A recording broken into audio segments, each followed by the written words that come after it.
hopefully for me personally, but also for the club and all the fans. Just want to do a quick recap of how we got here, and just try to explain the process or remind you guys of some of the things that were mentioned not too long ago when I was here introducing myself. So, approximately, I think around November 3rd, I was announced. Immediately, sat with Diego and started to work on some ideas surrounding the strategy for the head coach hire. I had already pre-populated a list. I worked with Diego on ideas from his end, and then we started to create alignment on what this process could look like. A couple things that we need to understand about the process.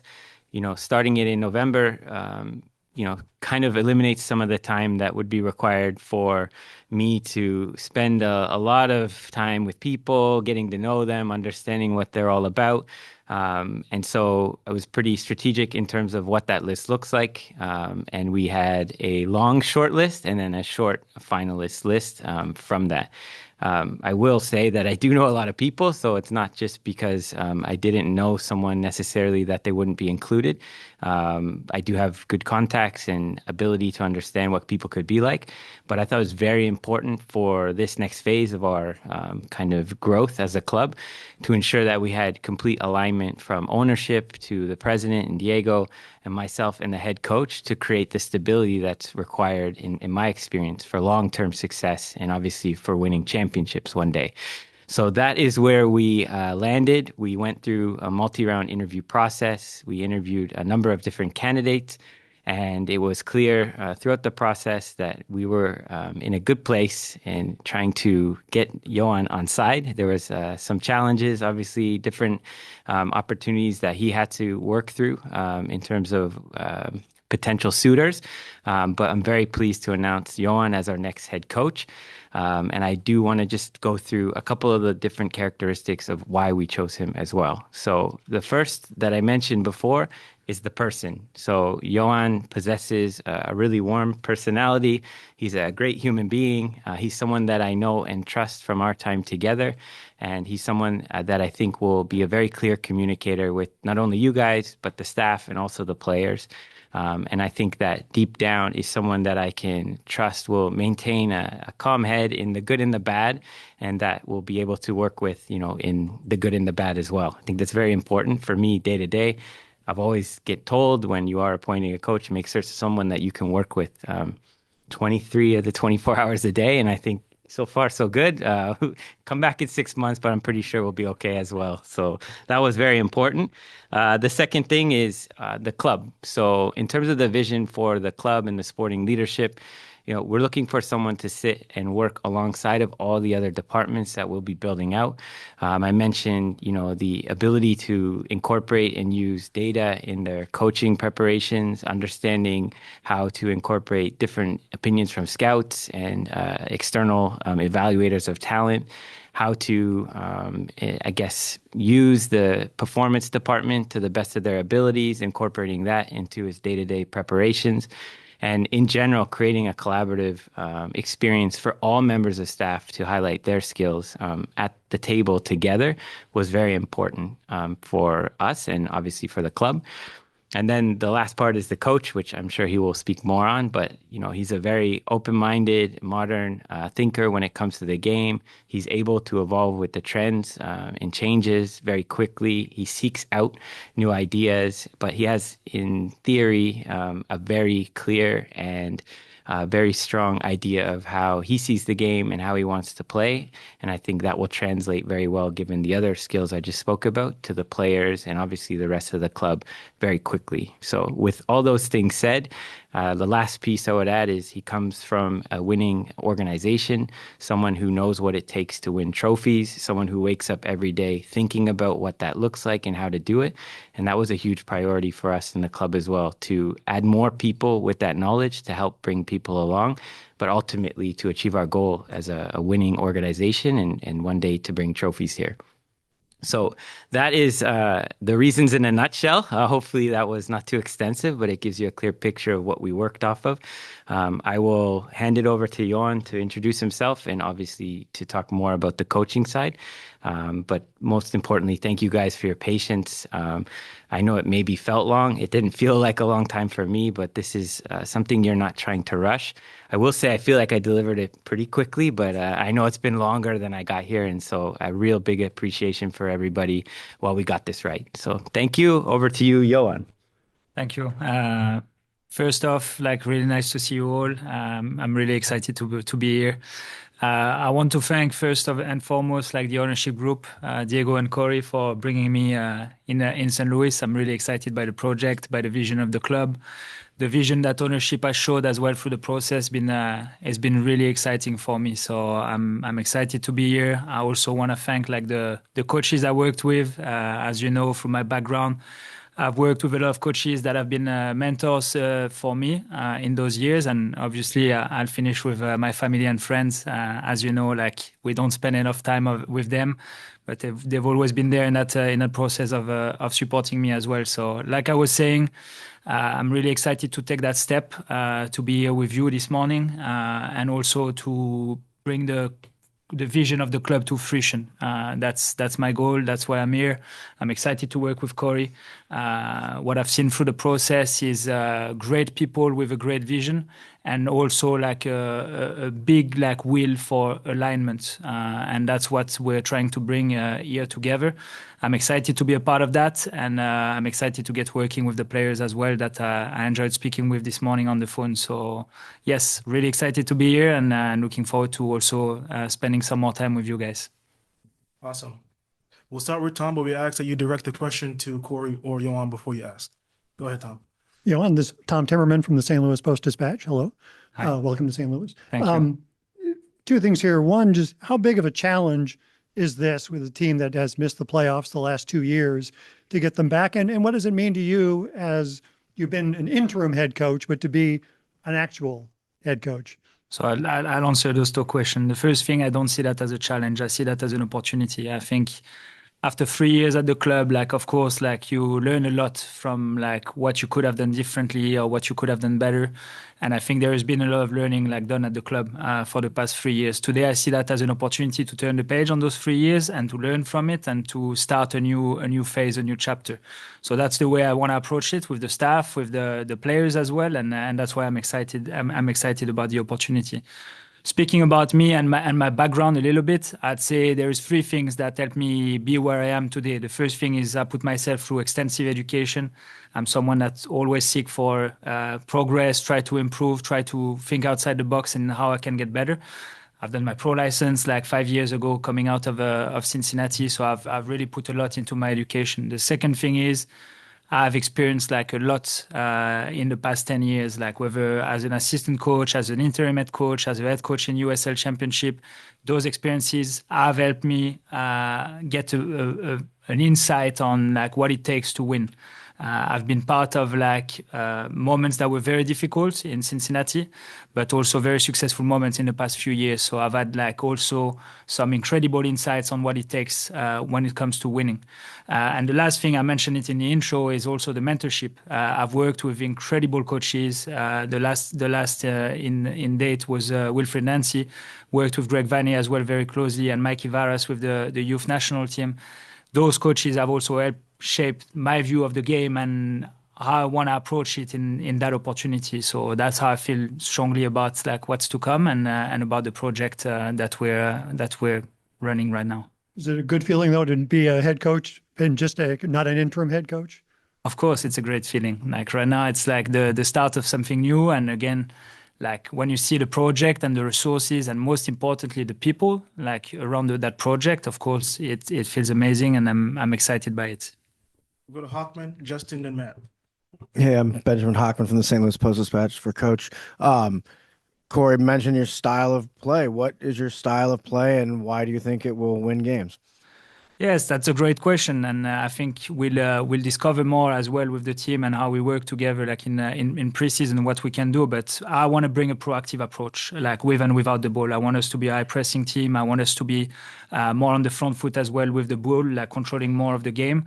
But I want these two things to be rooted in clarity and process. So there is a need for clarity for the players in terms of expectation when we're attacking and when we're defending. So with that clarity, we'll be able to also hold the players accountable, hold ourselves as a staff accountable, and have a clear direction that we want to follow, and that can allow us to evaluate, assess, and probably readjust as well. So I'd say this is the main thing for me, like bringing that clarity. And then, of course, like to bring that clarity, you need to have a clear process. So relying on the staff, relying on the people we've got at the club to implement those things is going to be a massive part of like what I want to do. I want to create like a collaborative environment, the same way that we're collaborating right now, like in terms of starting that chapter. So that will be also a big part of like how we want to implement the way we want to play. And then looking back at your past, has there been one person who's been the best mentor, the strongest mentor for you that made you into the coach you are today? I'd say I'll speak about my last two experiences, like with Wilfried. Like the past 3 years have been incredible. Again, going through like some amazing highs with like winning the championship, but also some incredible lows with losing the CONCACAF Champions Cup final.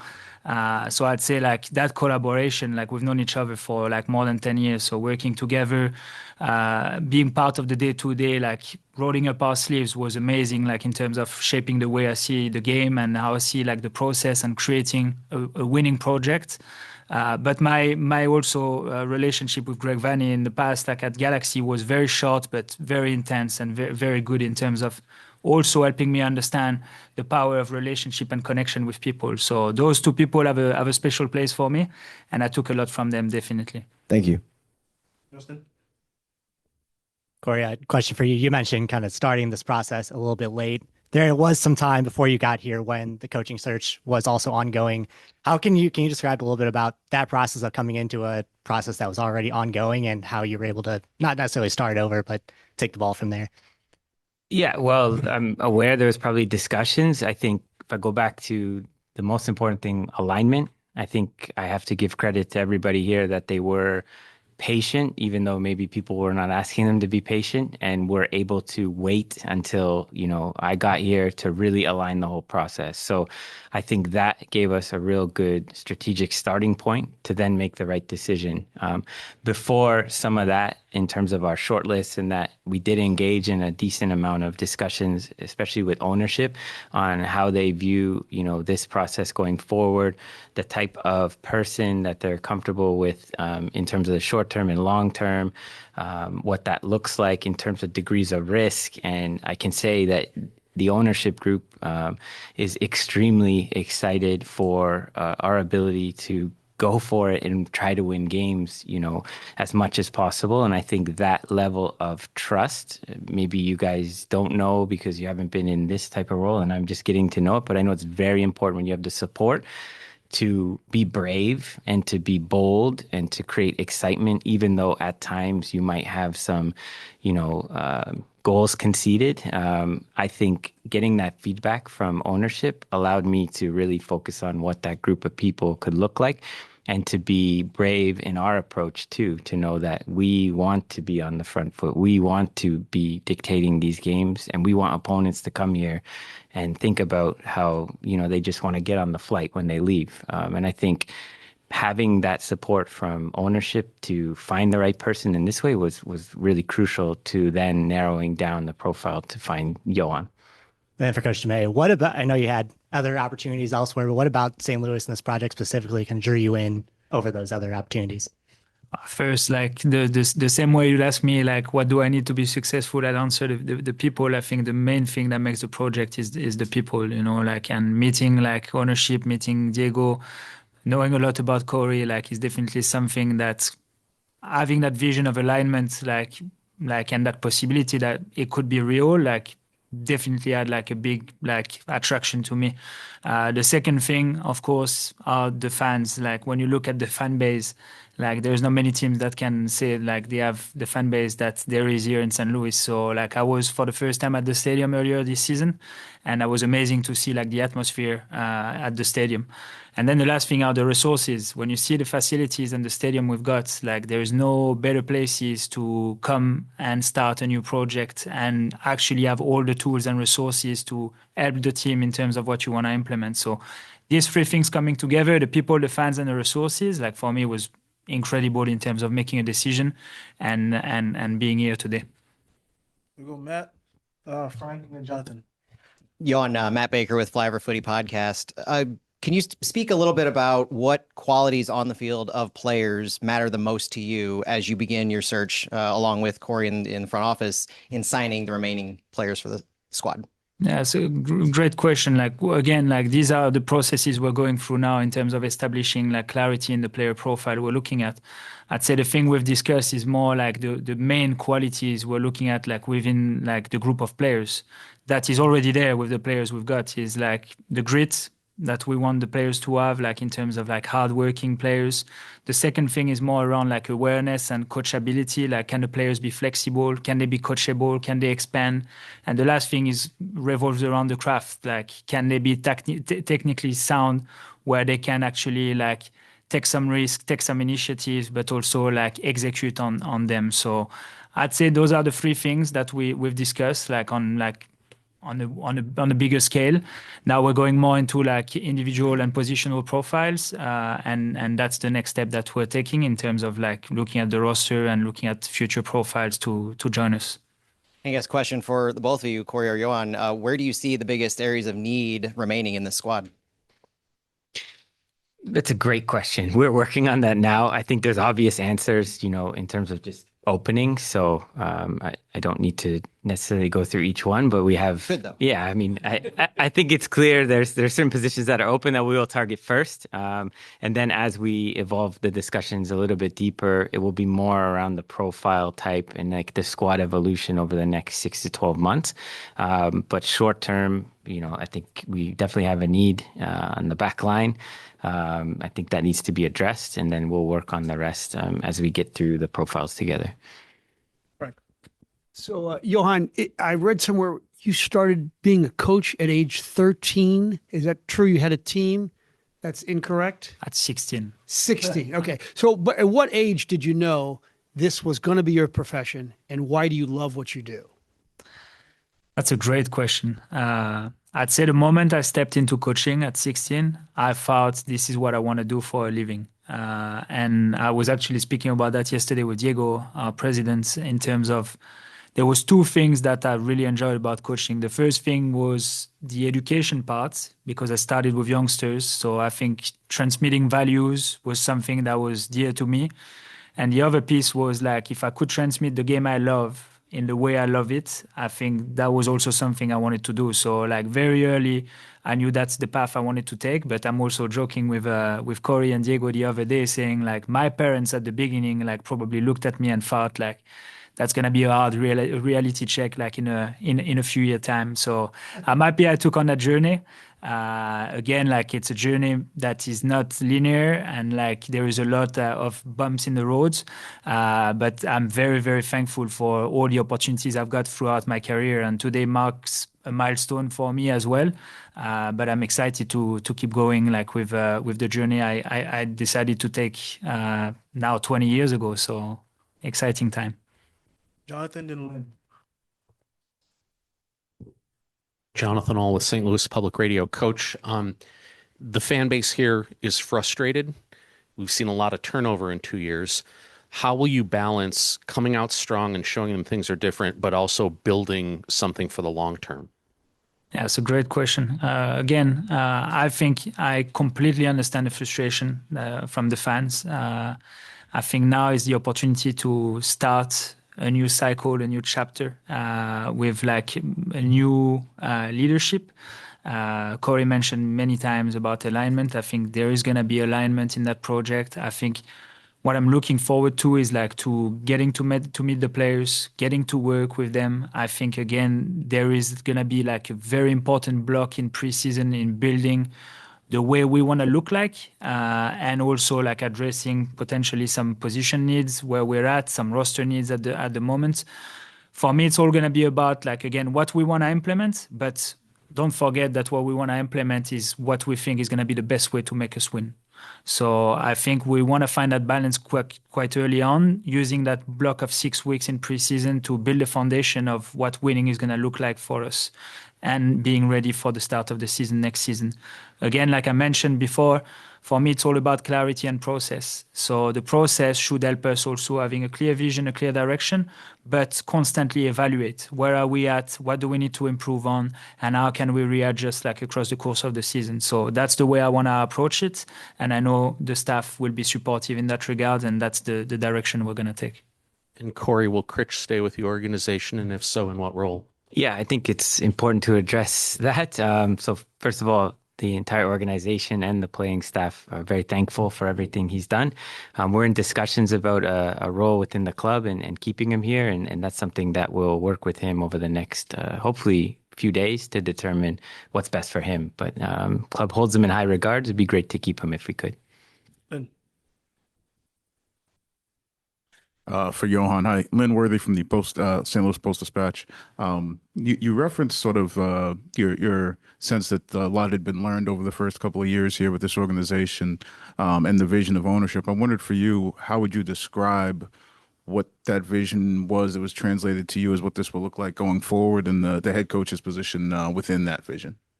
I don't think it's too much my place to look back on the past 3 years of the club. I think I came here knowing that there is history of the past 3 years. Where I come from is like, can I understand better the team, the way the team has been performing, the way the team has been playing?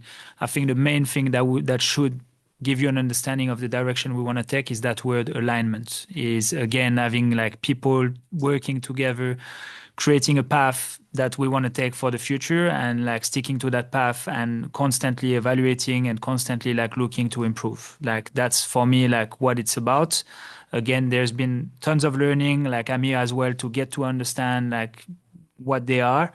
Those are part of the question that I've been asking, that I'm going to keep asking. And again, everybody's got a different story to tell, but I'm not there to dwell on the past. I'm here to build the future, and that's why I'm excited about. In terms of just with that alignment, how the head coach fits into that, how do you see that going forward? Not looking back, but going forward.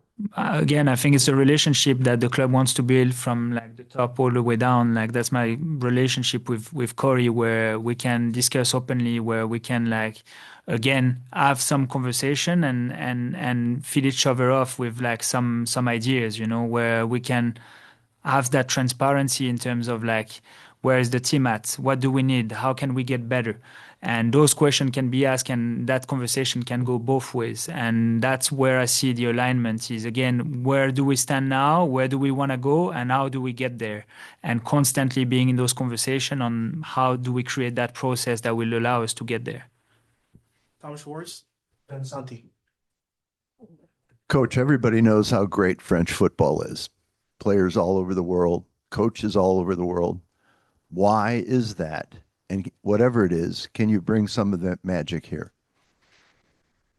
You're pushing me to reflect a lot on on my French background right now. I don't know. Actually, it's funny you mentioned that. I think there is like an idea in France that French coaches don't export too well.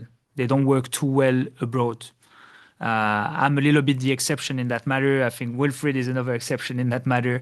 But I think there is a feeling that maybe French coaches, they're not enough given the opportunity to speak another language, to get to experience like a different culture. So for me, like, I think moving abroad quite young also allowed me to develop that aspect of understanding that when you work in a different country, you have to understand the culture, you have to understand the context, and you have to understand that the people you're working with are coming from everywhere in the world. So today I'm bringing my French side, but I must say I've learned a lot here in North America in the past 10 years I've been here. I'm very thankful for all the people I've met like along the way, coming from all sorts of places that have also opened my mind to different ways of working, different ways of communicating and leading people. So I'm excited to also bring that to the table. Can I ask both of you guys your positions on the long throw? Do you embrace the long throw? Do you notice how prevalent it is in all the leagues? I mean, I can answer. I'm for smart soccer. So if it improves our chances to win, I will try to recruit someone who has a long throw just so the coach has that tool. And I think that's my job is to give him as many different tools in his toolkit to win the game. So as a purist, maybe some people are not a fan of that, but I'm a fan of winning. And so if it's a long throw or someone does a flip and it helps us get goals, then I'm all for it. So, yeah. Santi. Coach, welcome to St. Louis. Santiago Beltran with the Spanish broadcast for KSOK and Los 40 STL. During the tenure week with Columbus, you guys played St. Louis City SC a couple of times. What were your impressions of the team back then? I'd speak about this year, like in 2025. I was quite like excited to come here. That was one of the stadium that I never played at, so it was exciting for me to see the environment, see the fans, see the atmosphere. I actually thought that was an interesting game. I thought we were on the back foot like a lot, especially in the first half and at the end of the second half. So it was a very interesting game for me where, again, when I go back to today, looking at the team, looking at the roster, I also took some notes at the time on like the players we faced and what was the feeling I got at the end of the game. So looking back, I think gave me a great insight of like where I am today and what I'm gonna have to work with also like moving forward in the future. So that's also what gets me excited. And you mentioned mentors like Wilfred Nancy, Greg Banney. Did you have a chance to talk to them about this opportunity? And if you did, anything you can share about those conversations? I've had a lot of conversation in the past 2 months, of course. Like you try to, again, think about things you're not thinking about. Like you try to like make the most educated decision on everything. So of course, like spoke to them, spoke to a lot of people. And again, like I think again, the biggest thing that comes is you need to go for what you feel is right for you and feeling their support in that matter was everything to me, you know, like I know I'm ready.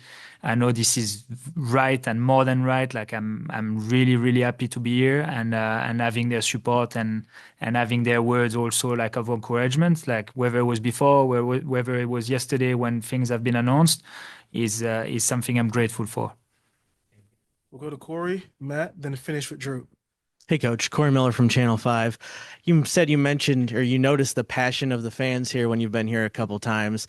It's been a little while since they've seen a lot of winning. How would you describe your own passion for winning and how important it is to bring that to those fans that you've seen the passion from? I'd speak about winning for the fan for sure. Winning is everything. Like you want the fan to live an experience, and the experience starts with the performance. And that's where we're gonna work really hard is bringing consistency in the performances. And that goes again with clarity and process that I was speaking about. So can we bring that consistency in performance that will allow us to win like more often than not? So I know how much it matters for the fans, and it matters to us as well. Like at the end of the day, I don't know anybody that doesn't want to win. Whether it's like a board game, whether it's like a soccer game, like everybody wants to win. So like I want to bring that back in terms of like the mindset we need to have, especially playing here at Energizer Park. The fans, we need to feed off their energy. I think they're amazing. Like from what I've seen, they never gave up like on the team either. So I think we need to build that back as soon as we can.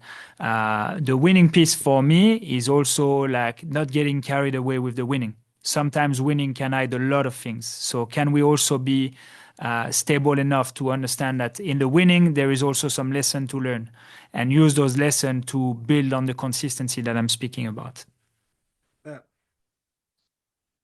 Matthew Racchio, SDL Sports Central. So over the last 5 years since you first were the head coach of a team in the interim capacity, just what are the biggest things you've learned about and as you plan to be a head coach again? What are the biggest things you've learned, the biggest things you've tried to kind of specialize in to get yourself to this point again? I'd say it's the power of people. I think, again, like if you build a team around you, and when I mean team, I will extend that to Corey, Diego ownership, but also to the staff, to the players. You need to believe and rely on the people. People are there because for a reason, because they're experts, because they're good at their job. So you need to empower them to do it. And then you need to help them develop like in that regard. So for me, these are the two missions that I've learned like across the past 5 years is I think as a leader of a team, you want to empower people to do their job, empower the player to take responsibility and ownership on the pitch. But also you've got the mission of like helping them develop. That goes with feedback, that goes with like a clear communication. So these are the biggest learning I've had like in the past like 5 years, that for me, success comes from alignment, from a clear communication, and like a good group of people coming together that feel the freedom to perform their job like on a day-to-day. And then Corey, in the last 10 days, you spoke about the free agent plan at the time. You know, you guys were going to build your scouting base, and then you would get together once you hired the coach and kind of figure out where things align. How do you see the timeline and that plan to kind of coalesce and now make those decisions? Yeah, I think clearly we didn't just wait. We've had conversations with numerous agents, players, teams on what could be out there. I think, again, my job is just to bring it all to the forefront and then knock it out with the head coach as quickly as possible. But in those conversations, you know, I think some people had ideas of what might be going on. And so we're able to dive deeper into maybe what a position need could be with the agents and players, able to describe a lot of the project and then just say, okay, now we just need to make things official and we'll go from there. So in the recruitment as well, you know, some of the things we did parse out from the candidates were players or positions that would be very important. We did ask for certain player profiles. So I was able to get clarity. It didn't matter who we hired from each of those candidates of what might be important, and I could immediately start to get that done as well. So I am very busy, but also there's a lot of like hurry up and then wait. So I'm very excited for this moment now to have at least a collaborator and to work through that together. But we're also, and I always say, is we're going to be looking for the right players. So there is a period that, you know, we have to give the staff a period of assessment as well. But if I go back to the original question of what we need, there's clear opportunities that we need to add to the squad immediately to try to strengthen it. Thank you. We'll finish with Drew. First of all, Yoan, congrats. Thank you. How do you start to build your relationship with players? I started today by calling everyone. So I'm like 4 players away from having like everybody on the phone like today. So like for me, it's the first step. Like I want to connect as quickly as possible. I think it's like getting to know them like on a personal level.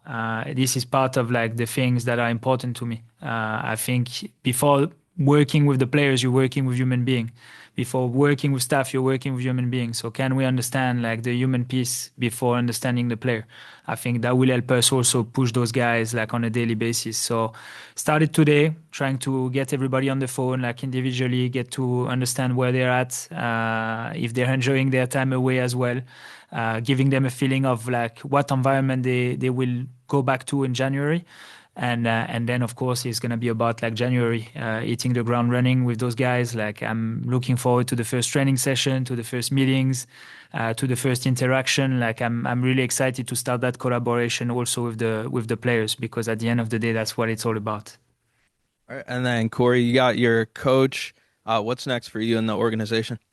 Yeah, so there is a lot of, I don't know if there are openings or opportunities in the sporting leadership side. So currently we are short there. So I'll be working through that probably within the next couple of weeks into the new year to try to strengthen our overall, I guess, support system for not just myself, but also for our coaching staff.